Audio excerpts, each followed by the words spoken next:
Hello and welcome to lesson 5. So as you can see, I'm still wearing the same clothes. I've recorded all these lessons back to back. It's not like I'm not trying to rush them or anything, but I wanted to get you to a point where you could play notes, play chords, and read tab. Because once you can read tab, you're not limited by the speed that I output videos or whatever. You can go read whatever tab you want. You can learn whatever songs you want, you can learn whatever chords you want, you can learn whatever scales you want, and the limit is just, whatever limit you put on yourself, really. So far, you know some notes in the key of E major, and you know the E major chord. Hopefully your practice is going well. Hopefully you've been practicing your notes and your chord, and you're getting the hang of it, and your fingers are starting to do what you want them to do. But yeah, so now we started off with talking about stuff, and then the last two lessons we were playing stuff. Now we're going to be back to talking about stuff, pretty much. At least initially, because we're going to learn how to read tab. So I'm going to have the tab up on the screen. This is also the first video where I actually have to do some editing, so I have to not be lazy. So yeah, so I'm going to have the tab up on the screen. Hopefully it's not too small and you can read it. And we're going to start off with the things you've already played before we go to something new. I've done a good job of keeping these videos under 10 minutes, proud of myself. This one might be a little, bit longer because, I want to make sure you get the whole tab thing down. So we're going to start off with the sequence of notes that you played.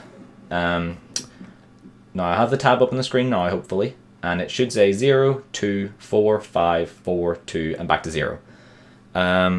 It's fairly obvious what those mean. It's the the number of the fret you're playing on. So the 0 means that it's the open string, fret 0.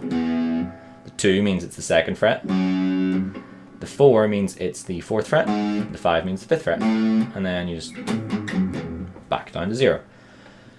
It actually seems very simple. I feel like I'm explaining this better than I explained how to tune the guitar. So, but as you can see, there are 6 lines. These 6 lines correspond to the 6 different strings of the guitar, assuming you're playing on a 6-string guitar. Hopefully you are, because it'd be a bit confusing otherwise, probably.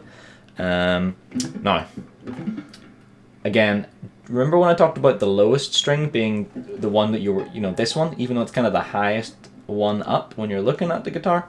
Yeah, it's the same with tab. The lowest string is the lowest note, and it's also the lowest, why am I pointing? You can't see what I'm pointing. Well, you can, it's on the screen somewhere around here, probably. Anyway, yes, it's the lowest line corresponds to the low E string. So you read the tab kind of from down up. So see, now this is where it is getting a bit confusing, or at least I'm making it confusing. I refuse to make it confusing, right? The bottom string is the lowest note. The bottom line is also the lowest note.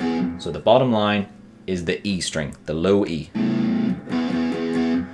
If you need to write that down, write it down. Maybe you've got some music paper, or if you don't, just have lined paper and pick 6 of the lines and just write, low E, and then you can name the rest of the strings if you want.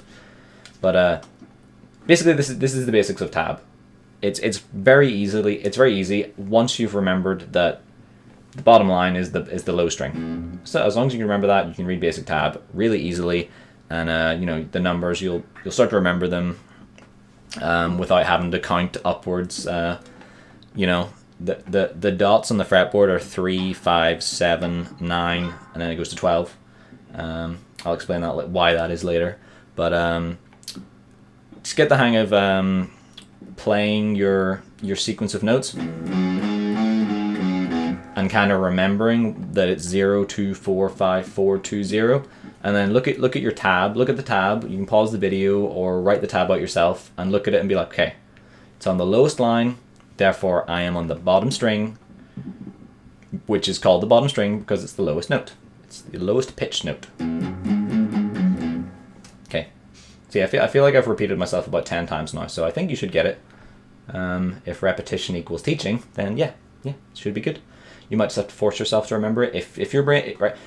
To me, it's obvious, and it was always obvious, but I do know people who are like, wouldn't the top line be this because it's on top of the other strings? No, it's the opposite way around, and you kind of just have to force yourself to remember that. It should become more obvious when we're playing a scale and you see the scale notes beside each other and also the chords. So yes, so I'm going to put up the next tab. Now the next tab is the E major chord. It's the one we played last time, and it goes like this. Now, if you look at the tab, it is tabbed out 0, 2, 2, 1, 0, 0. So if you ever see that, you see the zeros, don't worry about the zeros, because 0 just means open string, so you instantly don't really need to worry about that. So basically, you just pick out the notes that you actually have to play, you know, with your left hand, and you'll see that once you ignore the zeros, the only ones left are a 2, and a 1.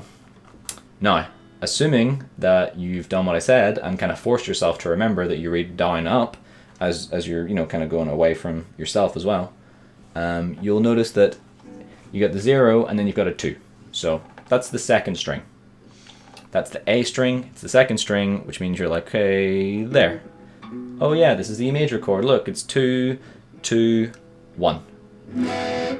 There we go.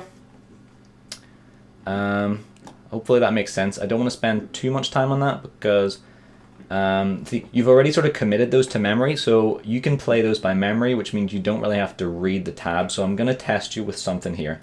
I'm going to put up a D major chord on the screen and see if you can play it. So it's up on the screen now. Try and play it while I talk for a couple seconds about it. So you can see that I haven't bothered putting in the zeros. In fact, there's a good reason for that, is because actually we're not going to play those strings. This is going to be one of those chords where you don't play all the strings. So you're only going to be playing the notes that you see. So hopefully you've had a moment to try and figure it out yourself. You can pause the video if you want a little bit longer, but I'm going to show you how to do it now anyway. So reading from the bottom up, starting from the bottom string, there's no notes in this string, no notes in this string, no notes on this string, and now we start on the 4th string, which is the G string. Yes, very funny. So, oh god, that was cringe. Anyway, it is the 2nd fret, so you're getting used to finding the 2nd fret pretty easy, and you're going to play it with your 1st finger. Yeah, I'll show you the fingerings for this chord because, again, there's a little bit of putting one finger kind of behind the other, but it shouldn't be as hard as last time. So if you figure it out yourself, you put your 1st finger on the 2nd fret on the 4th string. Now, I know what you're thinking. Okay, next string over, next fret up, 2nd finger, bada boom. No, because then how are you going to play the other one? Are you going to do this? No, you're not. So what you want to do is just go straight to your 3rd finger, so kind of like this.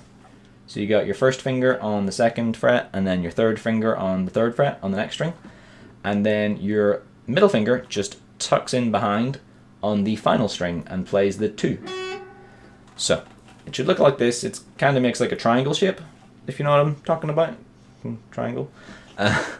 And it sounds like this.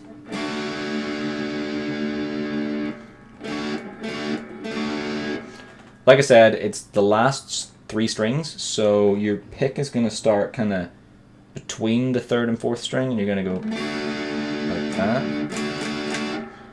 So now, there's a good thing about this, and this might not make sense to you right now, but trust me, this is a D major chord, which means the root is a D, and the 3rd string, you know the one that I said we're not playing, that's actually a D. That's the D string. So if you accidentally hit that, it sounds perfectly fine. So yeah, don't worry about hitting the 3rd string. It'll still sound good. So I don't think I'm gonna have time to go over the scale part of the tab, so I'm gonna save that for the next video. So now you've got a third thing to practice. So you've got your notes, and you know the tab behind that now. You can look at it, you can practice it. You've got your E major chord, and you know how to read that in the tab, and you know how to read a D major chord. So, you know, I don't know, feel free to write those down. You should probably write them down, or Google D major or chord diagrams. You could Google chord diagrams and save one that has E, D, G, A, and C. You know, just basic chords. But practice those 3 things, and in the next video, I think we will get playing a scale. I think we'll play a scale. I didn't write down scale as the next lesson, but I'm kind of changing it up a little bit because I think this is kind of the logical progression now that you've learned how to read tab, is learning a scale. Because a chord shape is kind of a static thing at the minute for you. You know, it doesn't move around much. You just figure out where it is and you play it. But a chord, it has different notes. You can play it in different ways, and it'll be definitely a challenging exercise to play it up and down, and you know, different places. You can challenge yourself to get better at reading tab by playing it in different places of the fretboard. And yeah, so hopefully, if you're keeping up with these lessons and it's making sense to you, you're really getting on your way to becoming even an intermediate guitarist. You know, you're probably getting on your way to learn some songs, and yeah, you'll be able to impress your friends and whatnot, and do some cool things. Either that or I'm making no sense and these are complete garbage, but we'll see. I won't know until I read some comments. So I'll see you in the next video. I'll maybe leave it here for today. So yeah, happy practicing, and I'll see you in the next lesson. Bye.